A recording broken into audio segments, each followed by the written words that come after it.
आज हम लोग बात करने वाले हैं कोशिका के बारे में। तो कोशिका आखिरकार होती क्या है, कहाँ से आई, ये आज बताने वाले। कोशिका की खोज रॉबर्ट हुक ने 1665 में की थी। कोशिका की खोज रॉबर्ट हुक ने 1665 में की थी। ये पेपर में बहुत पूछा जाता है कि कोशिका की खोज कब और किसने की थी। ठीक है, तो कोशिका की खोज रॉबर्ट हुक ने 1665 में की थी और उसके बाद ल्यूवेनहॉक ने 1670 में एक कोशिकीय जंतुओं को देखा था। एक कोशिकीय जंतु वो होते हैं जिनमें केवल एक कोशिका होती है। आप लोगों ने पढ़ा होगा कि कोशिकाएं जो होती है वो बहुत छोटी होती है, उनको अपनी आंखों से नहीं देख सकते। तो इन्होंने कोशिका को माइक्रोस्कोप यानी कि सूक्ष्मदर्शी के द्वारा देखा था। ल्यूवेनहॉक ने एक कोशिकीय जंतु को यानी कि जिंदा जंतुओं को देखा था। और कब देखा था? 1670 में।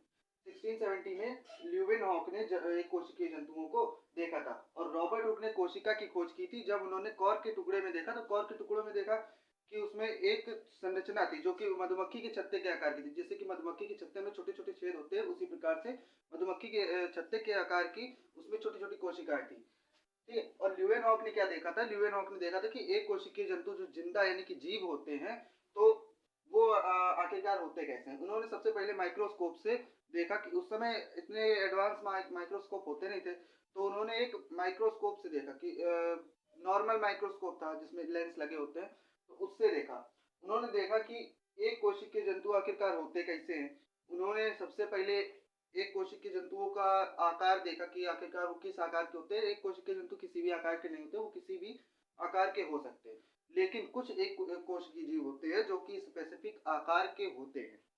ठीक, अब तीसरे नंबर पे आ जाए तो फिर 1671 में मार्सेलो और माल्पीगी ने पादप कोशिकाओं का अध्ययन किया था। जैसे कि इन्होंने एक कोशिकीय जंतुओं को देखा था कि जो एक कोशिकीय जीव होते हैं वो आखिरकार कैसे होते हैं। इन्होंने एक कोशिकीय जंतुओं को देखा था। एक कोशिकीय जंतु पादप भी हो सकते हैं यानी कि पौधे भी हो सकते हैं और जीव भी हो सकते हैं। ठीक है, तो 1671 में मार्सेलो और माल्पीगी ने पादप कोशिकाओं यानी कि पौधों की कोशिकाओं का अध्ययन किया था कि आखिरकार पौधों की कोशिका होती क्या है, उसमें क्या क्या होता है। अध्ययन का मतलब होता है उसमें क्या क्या होता है और कई सारी उनके पार्ट्स के बारे में भी बताया। लेकिन पादप कोशिकाओं में होता क्या है कि आखिरकार वो प्रकाश संश्लेषण फोटोसिंथेसिस के बारे में आपने सुना होगा। तो फिर ये फोटोसिंथेसिस आखिरकार करते कैसे हैं, तो इन बारे में उन्होंने पूरा अध्ययन किया था। अब 1770 में आए विल्सन। इन्होंने क्या किया? इन्होंने संयुक्त सूक्ष्मदर्शी का निर्माण किया जिससे कि हम लोग सूक्ष्म जीवों को और गहराई से अध्ययन कर सकते हैं। तो संयुक्त सूक्ष्मदर्शी होता क्या है? आजकल लैब प्रयोगशालाओं में यही यूज किया जाता है। इसको बोलते हैं। फिर आए थियोडर स्वान ने 1839 में जंतुओं के लिए कोशिका सिद्धांत दिया था। कोशिका सिद्धांत हमने पहले बता दिया कि किसी भी जंतु के लिए कोशिका सिद्धांत वो होता है कि वो कोशिका सिद्धांत में बताया गया है कि सभी पेड़ पौधे और जंतु क्या होते हैं, कोशिकाओं से मिलकर बने होते हैं। जीव विज्ञान इतना बड़ा है कि कोशिकाओं की जीव विज्ञान को समझना एक इंसान की बस की बात नहीं। तो इसलिए अलग अलग वैज्ञानिकों ने, किसी ने पादपों पे अध्ययन किया, किसी ने जंतुओं में अध्ययन किया। और कोई ऐसा भी नहीं होता है कि जंतु पूरे पादपों पूरे जंतुओं में भी एक ही इंसान अध्ययन करता है। अलग अलग प्रजाति के लिए अलग अलग वैज्ञानिक अध्ययन करते हैं उसके बारे में। थियोडर स्वान ने जंतुओं के लिए कोशिका सिद्धांत दिया। और 1932 में नार एवं रूस्का ने, दो वैज्ञानिकों ने मिलकर इलेक्ट्रॉन सूक्ष्मदर्शी का निर्माण किया। इलेक्ट्रॉन सूक्ष्मदर्शी क्या होता है? जो इलेक्ट्रॉन होते हैं उनको चार्ज करके उनमें गति पैदा कराई जाती है, उनमें मोशन लाया जाता है। और अगर वो किसी भी चीज से टकराते हैं तो वहां पर एक इमेज बनाते हैं।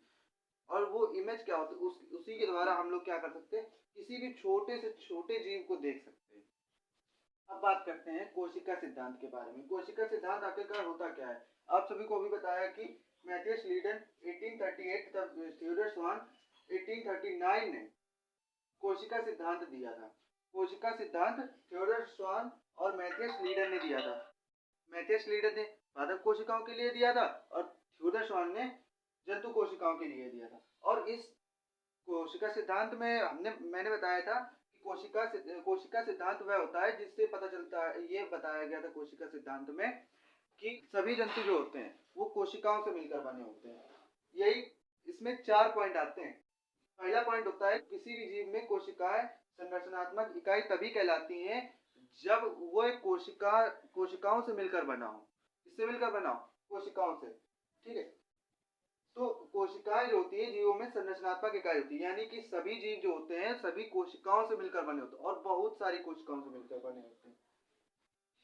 नंबर 2, कोशिकाएं जीवों में उपापचय क्रियाओं की इकाई है। तो कोशिकाएं जो होती हैं जीवों में सभी क्रियाओं की क्या होती है? इकाई होती है। सभी क्रियाएं जो होती हैं वो कोशिकाओं में ही होती हैं। ठीक, और उपापचय उसी कहते हैं जो जीवों की सभी क्रियाएं, यानी कि जैव रासायनिक क्रियाएं जो होती हैं सभी क्रियाएं वो किसमें होती हैं? कोशिकाओं में। सभी क्रियाओं को एक साथ जब मिला दिया जाता है तो उसे बोला जाता है उपापचय क्रियाएं। ठीक, तीसरा नंबर, कोशिकाएं आनुवंशिकता की भी इकाई होती है। कोशिकाओं में क्या होता है? कोशिकाओं में डीएनए पाया जाता है। तो डीएनए जो होता है हमारी आनुवंशिकता, यानी कि जैसे कि डॉग होता है तो वो डॉग क्या क्या होगा? किसी एक डॉग को ही जन्म देगा। ठीक है, तो वो आनुवंशिकता यानी कि उसी की जैसी समानताएं दूसरे को प्रदान करने के लिए क्या किया जाता है? तो आनुवंशिकता वहां पर काम करता है। और आनुवंशिकता किससे आती है? डीएनए से आती है। ठीक है, नंबर 4, विर्चो ने 1855 में बताया कि कोशिकाएं जो होती हैं वो पुरानी कोशिकाओं के विभाजन से बनती है। कोशिका विभाजन ये होता है कि कोशिकाएं जो होती हैं बीच से अपने आप को दो भागों में बांट लेती हैं, तो उसे बोला जाता है कोशिका विभाजन। यही बताया था विर्चो ने 1855 में बताया था कि जो नई कोशिकाएं होती है वो पुरानी कोशिकाओं के विभाजन से बनती है, यानी कि 1 से 2, 2 से 4। तो अब देखते हैं कोशिकाओं में जैविक क्रियाओं के बारे में कि कोशिकाओं में जैविक क्रियाएं या उपापचय क्रियाएं होती कैसे हैं। कोशिका कुछ ऐसी दिखती है। कोशिका में सबसे ऊपर क्या होता है? कोशिका भित्ति होती है। कोशिका में सबसे ऊपर कोशिका भित्ति होती है। कोशिका भित्ति क्या करती है? कोशिका भित्ति कोशिका के अंदर ये सारे जो ऑर्गन यानी कि अंग होते हैं इनकी रक्षा करती है। ठीक है, तो इनकी कोशिका भित्ति क्या करती है? इनकी रक्षा करती है, और जिसे कोशिका का पावर हाउस कहते हैं। अब हरित लवक, तो अब बात आती है हरित लवक की। आखिरकार हरित लवक होता क्या है? तो आप लोगों ने सुना होगा कि पादपों में यानी कि पौधों में क्या पाया जाता है? क्लोरोफिल पाया जाता है। ठीक है, जिसके कारण वो प्रकाश संश्लेषण की क्रिया कर पाते हैं, जिसके कारण वो अपना भोजन बना पाते हैं। ठीक है, तो जो क्लोरोफिल होता है, क्लोरोफिल को हिंदी में क्या कहते हैं? हरित लवक। क्लोरोफिल को हिंदी में कहते हैं हरित लवक। ये किसका कार्य करते हैं? ये पौधों में सूर्य की रोशनी यानी कि सूर्य का प्रकाश, CO2 यानी कि कार्बन डाइऑक्साइड और जल के द्वारा इसका भोजन का निर्माण करते हैं, जो कि शर्करा के रूप में होता है। किसके रूप में होता है? शर्करा के रूप में, यानी कि ग्लूकोज के रूप में, टाइप ऑफ ग्लूकोज होता है वो। सोलर एनर्जी को केमिकल एनर्जी में चेंज कर देता है, यानी कि सौर ऊर्जा को रासायनिक ऊर्जा में चेंज कर देता है। अब बात आती है माइटोकॉन्ड्रिया की।